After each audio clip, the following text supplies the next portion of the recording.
Arthur Cheng, and Arthur is currently an assistant professor in the School of Kinesiology and Health Sciences at York University here in Toronto, and he's going to talk to us about interventions that mitigate fatigue and improve recovery from the perspective of calcium. Welcome, Arthur.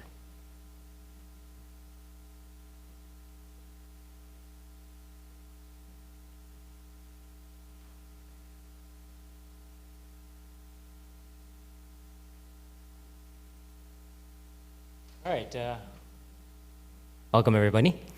It's plural interventions, but I actually don't have time to cover several interventions. I'm just going to cover one, so we're at intervention.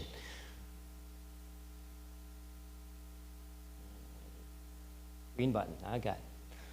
All right, so just an overview of my presentation here. I'm first going to cover the basics about skeletal muscle fatigue and what that has anything to do with impaired intracellular calcium handling. And then I'm going to be focusing on one of the interventions that I have been working with for some years, and that is a pharmacological intervention using a fast skeletal troponin activator, also referred to as a myofibrillar calcium sensitizer, that is called CK2066260, which, for simplicity, I'm just going to refer to as CK260 in this lecture. We're going to look at the effects of this myofibrillar calcium sensitizer in perspective of fatigue and counteracting fatigue. And then we're also going to look at the effects of CK260 in improving forced recovery after fatigue. So to have an appreciation and understanding of the role of calcium on fatigue, we're just going to go back to basic physiology and understand the regulating role of calcium on force generation. So if you just kind of follow me here and look at the action potential as it propagates along the surface of the muscle fiber and interacts and is detected by the voltage-activated protein, the dihydropyridine receptor, that then interacts with the ryanodine receptor to release calcium from the sarcoplasmic reticulum. Calcium then binds to troponin C, enabling muscle force generation. And then you can see that circle plays a role here in taking calcium back into the sarcoplasmic reticulum and enabling muscle relaxation. Things to really focus on here is we can see that CIRCA was an ATP consuming site that is responsible for returning that calcium back into the sarcoplasmic reticulum. The ryanodine receptor is not dependent on ATP. It's not a consuming site to release calcium. It's just mechanically activated, but it is sensitive to ATP concentration. Those are some things that are important to note as we continue forward.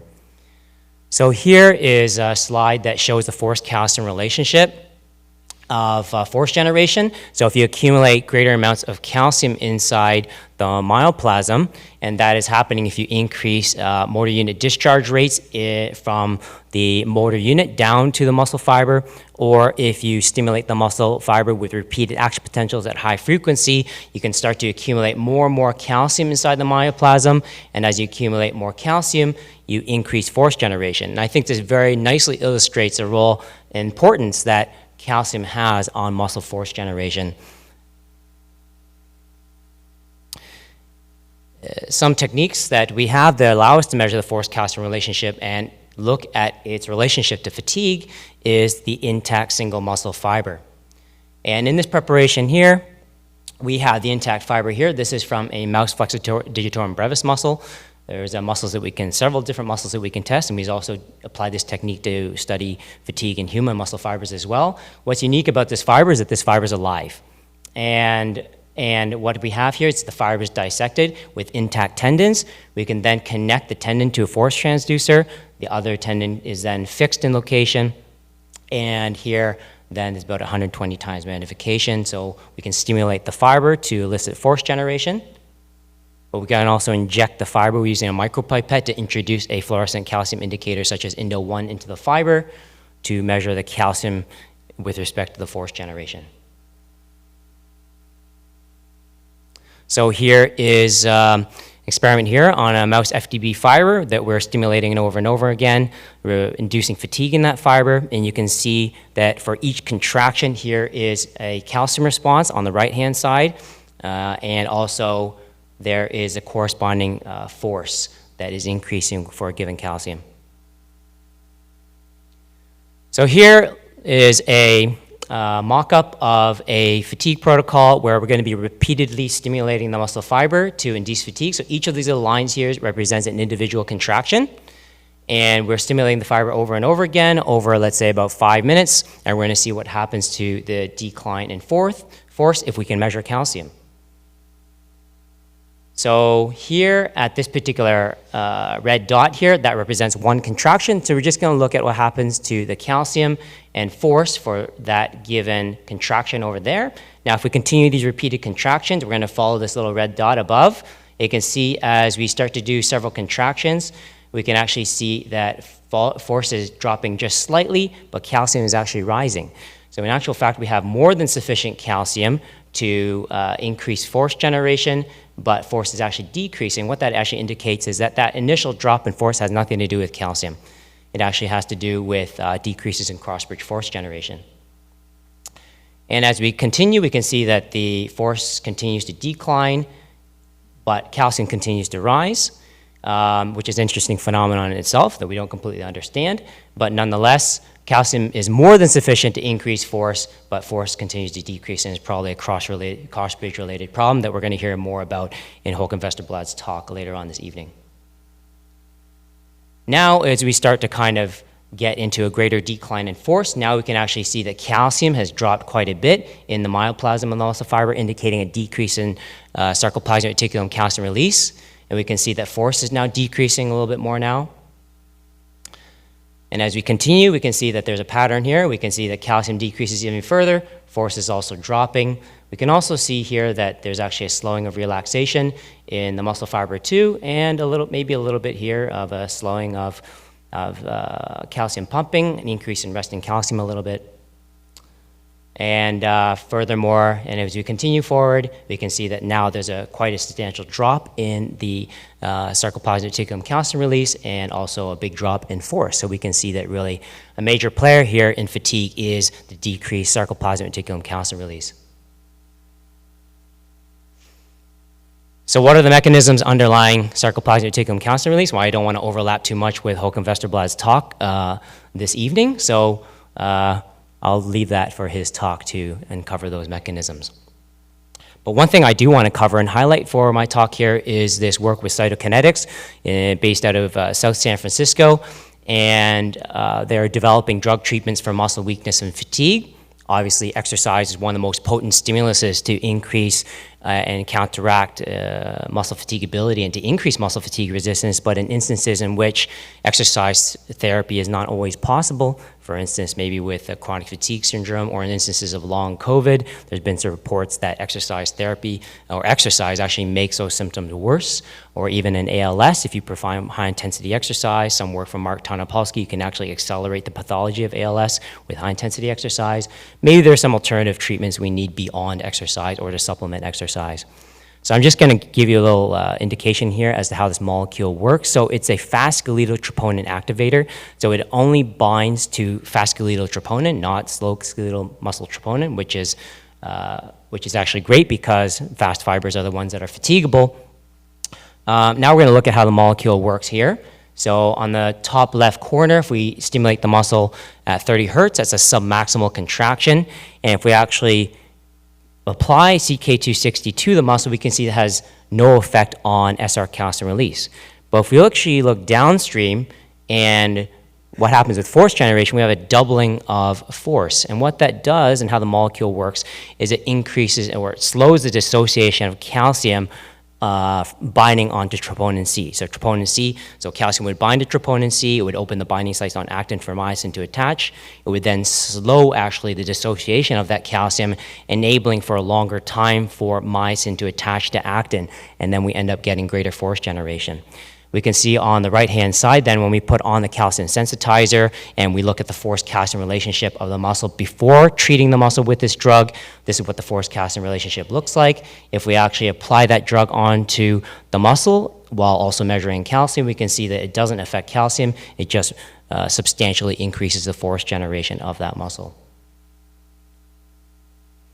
So now we're going to see what happens with this drug when we actually put it onto a typical fatigue experiment. So in this instance, I would like to say the fatigue protocol kind of mimics more endurance-like exercise. We elicited contractions at 70 hertz. There was 70 hertz tetani given once every 5 seconds, and this took about 500 seconds of time to elicit fatigue. So definitely this decline in force happened over a prolonged period of time. So we can see here the typical rapid decrease in force, kind of this holding phase where they're able to maintain force for some period of time, and it eventually decreases. If we actually measure the force in calcium in the first contraction here and the last contraction, we can see that SR calcium release is decreasing, as is the decrease in force that is happening during those contractions. Now, what happens if we actually put on this CK260 drug, which actually works really quickly, and we can see the effects of this CK260 drug while actually not stopping the contractions, and we're going to continue with these repeated contractions and see what happens. So applying on, we don't stop the stimulation, so fatigue continues here, and we actually see that we can actually increase the force generation of that muscle fiber without actually stopping this repeated stimulation. We see that here it actually is not fixing the impairment in SR calcium release, but it actually recovers the force pretty substantially, which is pretty interesting. So another way that maybe we can think about it, what if we actually increase or reverse fatigue, since we know that there is an impairment in SR calcium release? Why don't we just fix the SR calcium release? So we're going to do that in the next experiment and see what happens.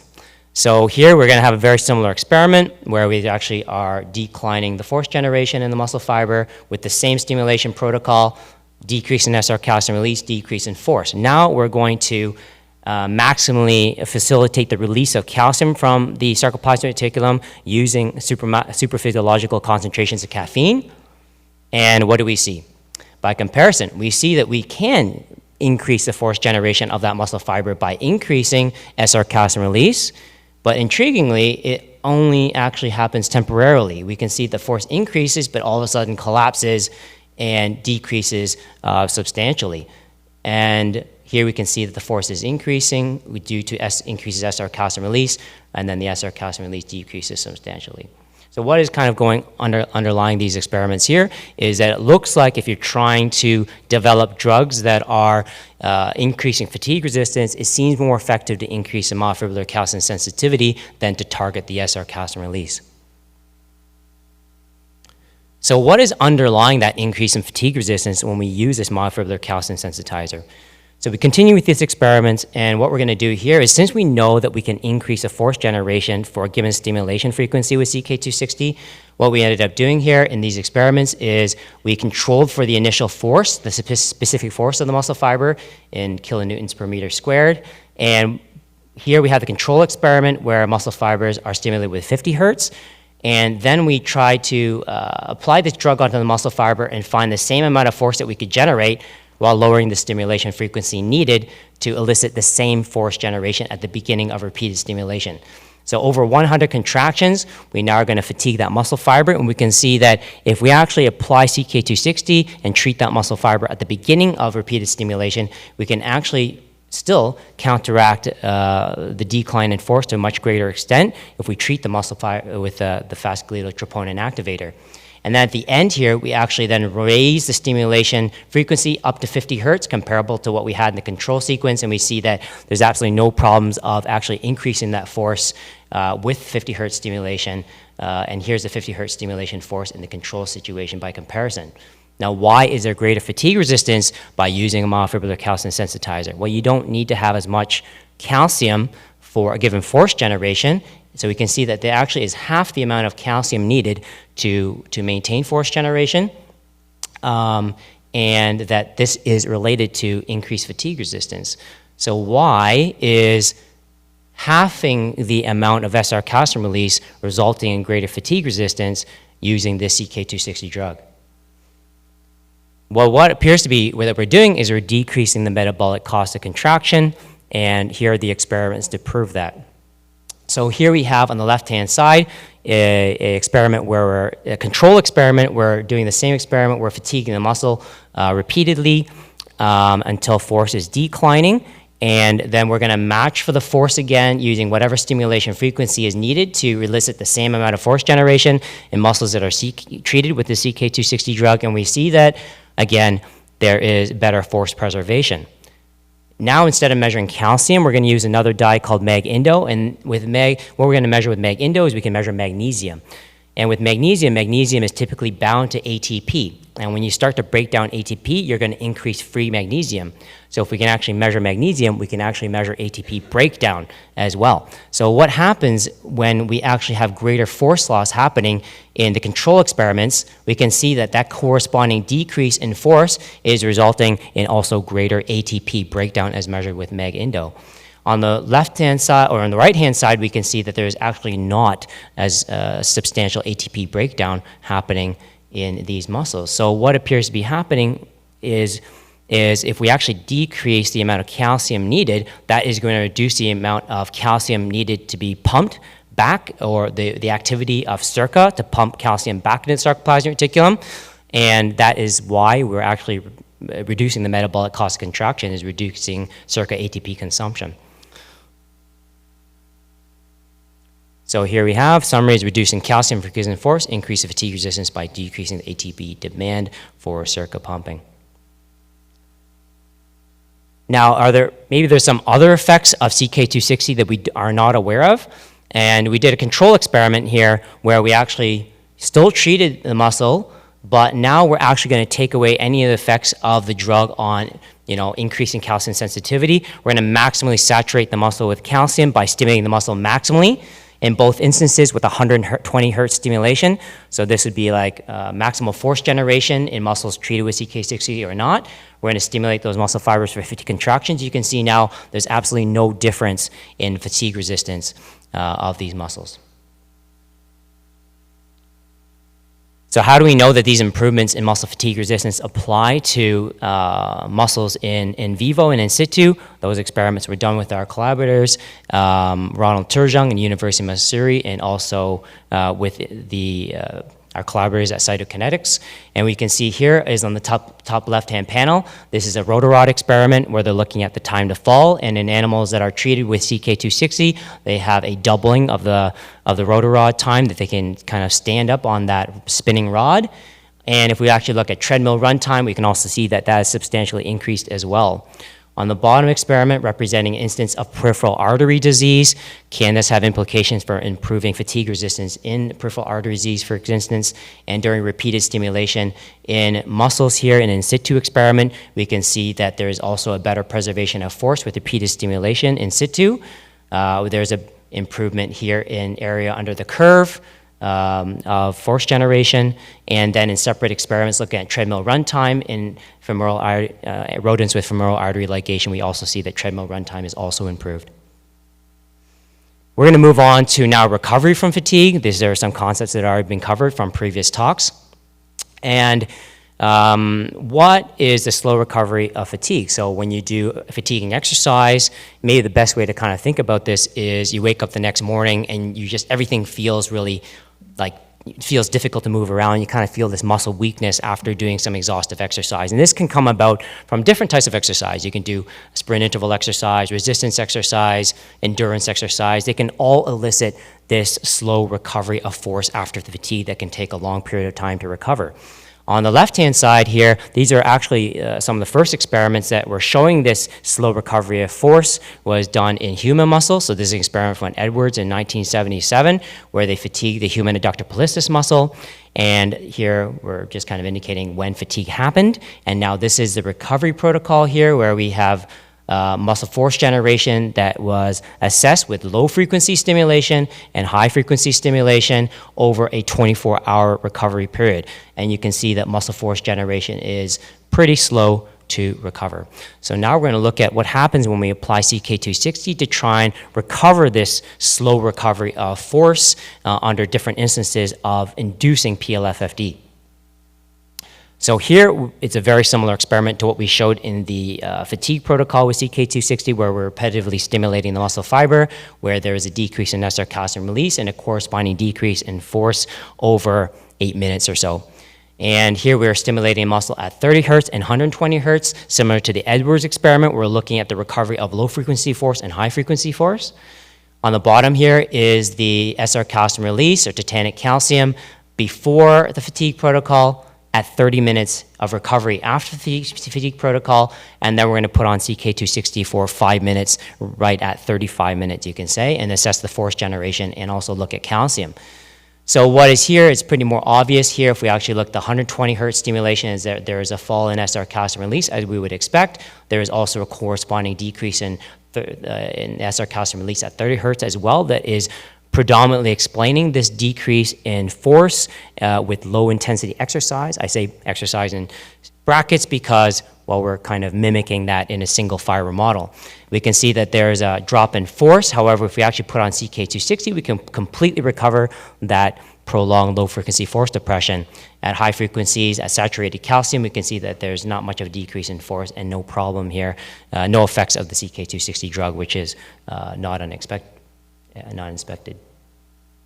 Now let's induce PLFFD with sprint interval exercise. So we're going to induce this by inducing 6 sets of repeated stimulation, 30-second sets, 30 seconds of stimulation for 6 sets, and we can see that there is a pretty marked reduction in SR calcium release and also a pretty substantial decrease in force. And also within the 6th set of exercise, we can see that there's not even a recovery of SR calcium release at the beginning of the fatigue protocol, and a pretty marked drop in SR calcium release. And of course, you can see the force pretty much is dropped to 0, extremely fatigued fibers. Now let's look at the recovery of force again. So on the bottom, we can see that low frequency force is massively depressed, but we can actually recover that muscle force generation completely back with this myofibrillary calcium sensitizer without affecting the SR calcium release.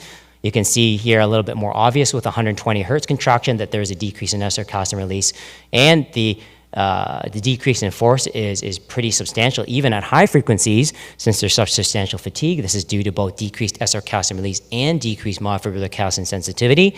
And we can actually bring back that maximal force generation with this calcium sensitizer by increasing myofibrillary calcium sensitivity. And then finally, we're also going to look at the effects of applying a myofibrillary calcium sensitizer after inducing eccentric muscle damage. And these contractions here, we're going to induce a length change and start to damage the muscle fiber, induce myofibrillary damage. These are only 10 contractions, maybe more mimicking resistance type exercise. And here's the length change of the muscle fiber as it's undergoing the contraction. So it's an isometric contraction. We release it into a dynamic contraction, and then we relax, and these were 10 contractions in total. We can see that there is a pretty large reduction in force over just 10 contractions. And if we look at the recovery of force here, at 30 minutes after fatigue, there's a pretty large drop in force, and we can't really recover that with a myofibrillary calcium sensitizer, which is not overly surprising, given that we've damaged the muscle and damaged the myofibrils. And also here at the 120 hertz force, we don't actually have any improvements with the myofibrillary calcium sensitizer in recovering that force either. So with 3 different methods and also with fatigue, we can see kind of how the myofibrillary calcium sensitizer can be used to recover muscle force generation during fatigue protocols, and also can be used to improve recovery from fatigue as well. So I'd just like to acknowledge the organizers for inviting me to give this talk.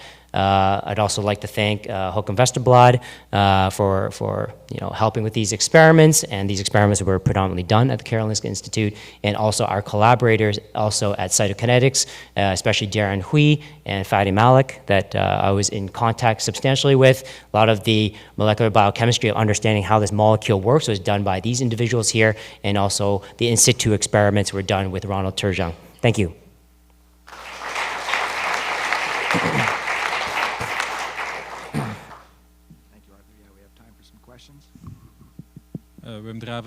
Wim Drawe, Ghent University. Thanks for an excellent presentation. I was just wondering, isn't fatigue a kind of homeostatic mechanism to protect a muscle cell from committing suicide? And like we heard yesterday, shouldn't we not try to raise force production when the muscle tried to stop working? What is your take on that? Yeah, I definitely believe that fatigue is trying to prevent, like deleterious impairments in the muscle and, just a degeneration and critical ATP depletion, what have you. So I definitely think it is important in that context, but maybe in some individuals they can potentially benefit from some enhancements in fatigue resistance, especially in individuals that are, have chronic disease. They can take whatever they can get.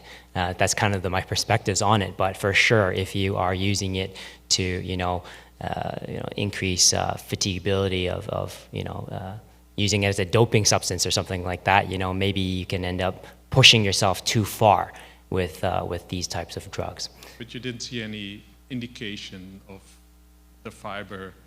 No, yeah, exactly. Like we can induce the effects of the drug. We can wash it out right away, and we never had the muscle dying, for instance. It would always come back and contract. So I think there's, kind of the muscle seems smart. It's able to kind of shut itself down and induce the fatigue, and yeah, it doesn't seem like the muscle is ever dying from these experiments. So. Great. Morning, Arthur. Nice presentation and great data. Thank you. I was just wondering how CK260 works. You called it a troponin calcium sensitizer. I can't remember the exact way you positioned it. And I was just wondering whether it actually attaches to troponin, or does it interfere with the calcium binding site on troponin?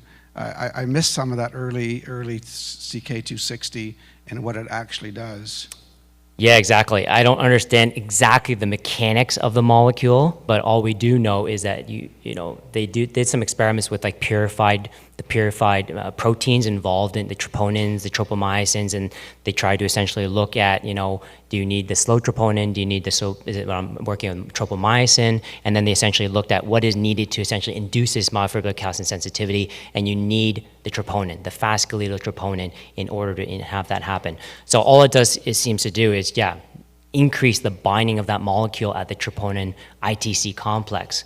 But I don't know exactly the mechanics as to how that molecule is trapping it there in that spot while still allowing it to dissociate afterwards. Great. I was just wondering if some of your experiments are long enough, sometimes, when we're using markers of myofibrillar or muscle damage, you've got CK, you have a number of other proteins that are used that actually get released from the muscle.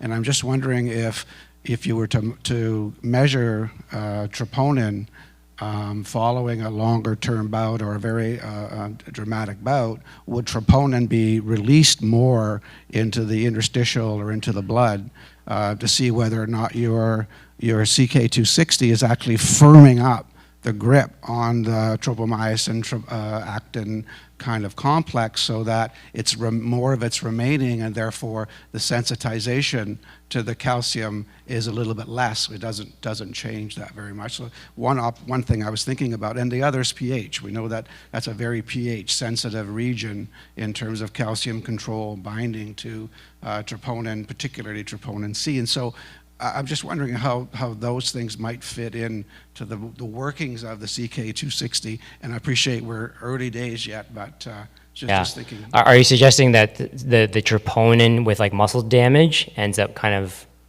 getting... Not going out, so it could be anchoring, firming up, because troponin gets released, correct?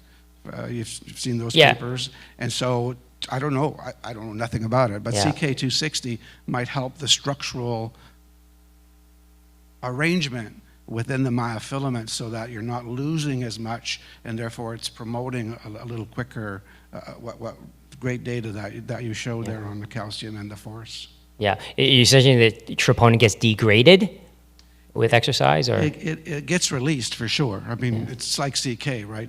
In fact, in some cases, it's a better marker than creatine kinase. Yeah, so I'm not aware of skeletal muscle troponin kind of being released, cardiac troponin with heart failure. But yeah, we can talk more about that afterwards. Yeah, thank you.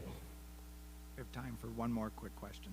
Yeah, go ahead. Hi, I think part of my question was answered by the previous speaker, but if you looked at the calcium curves and the force curves with CK260, you could see that the calcium was less in comparison to the untreated condition, but the force was about the same. So I was just wondering if that could be an indication of the mechanism at play of sensitization of the calcium release, like to produce force, or like what you guys were thinking about that. Yeah, so you mean that the calcium was not affected or was decreased? It seemed like the force production was the same as the untreated condition, Yeah. but if you look at the calcium peaks, like Yeah. they were not as high. Yeah, yeah. So actually, one thing that can happen is you actually measure the calcium, with the titanic calcium that we measured there. It can drop slightly, but what's also happening in the circumstance is that, well, there's more calcium binding to troponin, so it kind of acts as a calcium buffer as well. So you can actually, that's part of the reason why the titanic calcium can maybe it look like it dropped slightly. Yeah. So we can see that in our experiments. But we think it's more due to the fact that, it's actually acting as a calcium buffer and is binding more calcium to troponin C, and we can actually see it with the calcium dye. But we can clearly see that that has nothing on the force. It's able to certainly increase that force generation irrespective of whatever we see at calcium level. Interesting. And I'm not So really. I think we're going to have to move okay, on to perfect. the next speaker.